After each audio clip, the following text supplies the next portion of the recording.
अब बात क्योंकि हम कर रहे हैं ओल्ड पेंशन स्कीम यानी ओपीएस योजना को लागू करने की कवायद किस तरह से तेज हो रही है। केंद्र और राज्य सरकार के कर्मचारी संगठन अब ओपीएस को लेकर बड़ी लड़ाई लड़ने के मूड में नजर आ रहे हैं। जी हाँ, नमस्कार पेंशन धारकों, आपने बिल्कुल सही सुना। इस वक्त की पेंशन धारकों को लेकर बहुत ही बड़ी खबर सामने आ चुकी है।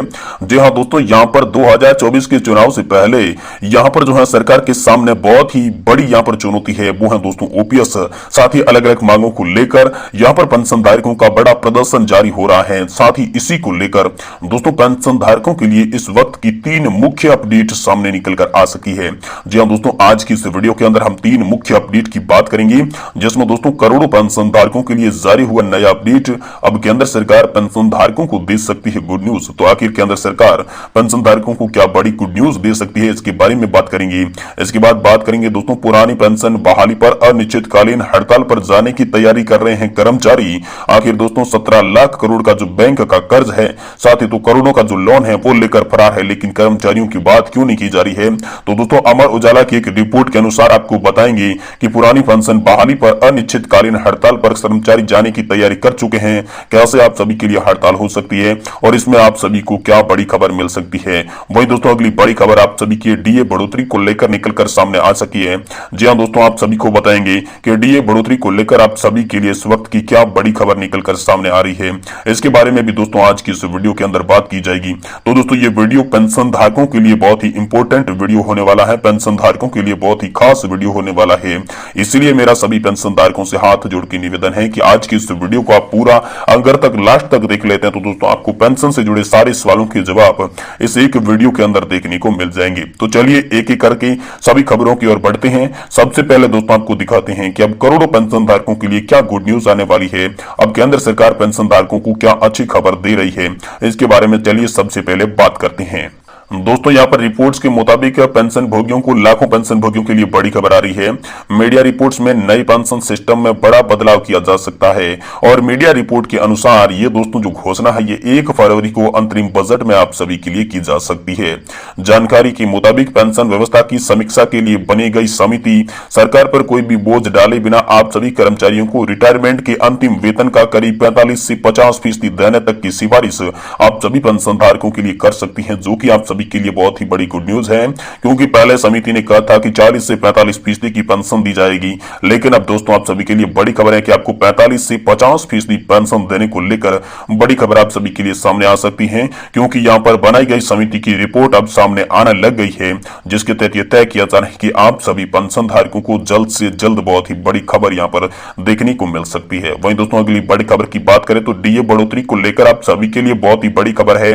डीए बढ़कर हो सकता है 50% वेतन में भी होगी बढ़ोतरी। जी हां दोस्तों, 2024 में भी संयुक्त केंद्रीय कर्मचारी और पेंशनर्स के लिए नए सुखद अवसरों की प्रासंगिकता बनी रहेगी। यहां पर आप सभी के लिए बड़ी खुशखबरियां मिल सकती है। जानकारी है कि इस साल महंगाई भत्ते और महंगाई राहत में 4% तक की बढ़ोतरी हो सकती है, जिससे कर्मचारी और पेंशन धारकों के वेतन के साथ साथ पेंशन में भी बढ़ोतरी की बहुत ही बड़ी उम्मीद है। यह अनुमान श्रम मंत्रालय द्वारा जारी किए गए AICPI इंडेक्स के आंकड़ों के आधार पर है, जो कि आपके डियरनेस अलाउंस और डियरनेस रिलीफ को यहां पर दर्शाता है, जो दोस्तों जुलाई अक्टूबर तक के लिए लिए गए हैं। हालांकि दोस्तों नवंबर और दिसंबर के आंकड़े आना अभी बाकी है, जिनमें यह स्पष्ट हो सकता है कि 2024 में आप सभी को कितने प्रतिशत का डियरनेस रिलीफ और डियरनेस अलाउंस बढ़कर मिलेगा। दोस्तों नए साल 2024 में हो सकती है बहुत ही बड़ी बढ़ोतरी। जी हां दोस्तों, वर्तमान में केंद्रीय कर्मचारियों को 46% डियरनेस अलाउंस की दर मिल रहा है, जो कि जुलाई से दिसंबर 2023 तक लागू किया गया है। अगला डीए 2024 की जनवरी में बढ़ाए जाने की संभावना है, जिसकी घोषणा होली के आसपास दोस्तों हो सकती है। केंद्र सरकार द्वारा 2 बार साल में जनवरी और जुलाई में यहां पर कर्मचारियों और पेंशन धारकों का डीए और डीआर यानी कि दोस्तों डियरनेस अलाउंस और डियरनेस रिलीफ की दरों में संशोधन किया जाता है, जो कि दोस्तों AICPI इंडेक्स के आंकड़ों पर निर्भर करता है। 2023 में जनवरी और जुलाई में 3 महीनों की कुल मिलाकर दोस्तों 8% डीए में बढ़ाया गया है। अब अगला डीए दोस्तों 2024 में रिवाइजन होगा, जो कि दोस्तों जुलाई से दिसंबर 2023 की AICPI इंडेक्स आंकड़ों के आधार पर निर्भर करेगा कि कितना आप सभी का डीए बढ़ाया जाएगा। वहीं दोस्तों इन्हीं आंकड़ों के मुताबिक आप सभी का डीए 50% हो सकता है। जी हाँ दोस्तों, 30 नवंबर को श्रम मंत्रालय ने AICPI इंडेक्स के अक्टूबर के आंकड़े जारी कर दिए हैं, जिसमें दोस्तों 0.9% की यहाँ पर जो है बढ़ोतरी देखी गई है, जिसे कुल मिलाकर आप सभी का जो दोस्तों कुल मिलाकर 138.4 पर पहुंच गया है AICPI इंडेक्स, और दोस्तों DA का स्कोर 49 के आसपास पहुंच गया है। इससे ये संकेत मिल रहे हैं कि दोस्तों नए साल में DA में 4 से 5% तक की बढ़ोतरी हो सकती है। हालांकि नवंबर और दिसंबर के आंकड़े आना अभी बाकी है, जिससे स्पष्ट हो जाएगा कि 2024 में आप सभी का DA कितना बढ़ेगा। अगर इन महीनों के अंदर आंकड़ों ने 50% के पार जाता है तो दोस्तों आपकी पेंशन का एक बार फिर से रिवाइजन किया जाएगा, और केंद्र सरकार ने 7वें वेतन आयोग के आधार पर DA के साथ रिवाइजन के नियमों को तय किया है, जो कि ये बताते हैं दोस्तों कि आप सभी का 50% हो जाने पर शून्य हो जाएगा, और 50% DA को मौजूद जो आपकी बेसिक सैलरी है प्लस आपकी जो बेसिक पेंशन है उसमें जोड़ दिया जाएगा, और DA की गणना फिर से शून्य से शुरू कर दी जाएगी। हालांकि इसकी कोई भी आधिकारिक पुष्टि हाल तक नहीं की गई है, लेकिन दोस्तों लोकसभा चुनाव से पहले हो सकती है इसकी बड़ी घोषणा। जी हां दोस्तों, आखिर लोकसभा चुनाव से पहले क्या बड़ी घोषणा हो सकती है, चलिए आपको बताते हैं। दोस्तों संभावना है कि DA की अगली दरें फरवरी या फिर मार्च महीने में घोषित की जा सकती है, क्योंकि अगले साल अप्रैल से मई के बीच में लोकसभा के चुनाव की तारीखों का ऐलान की उम्मीद है, जिसके द्वारा आचार संहिता भी लागू होगी, और इसके बाद केंद्र सरकार DA में वृद्धि नहीं कर सकती है। इसीलिए दोस्तों माना यह जा रहा है कि बजट सत्र के दौरान ही मोदी सरकार DA का फैसला कर सकती है।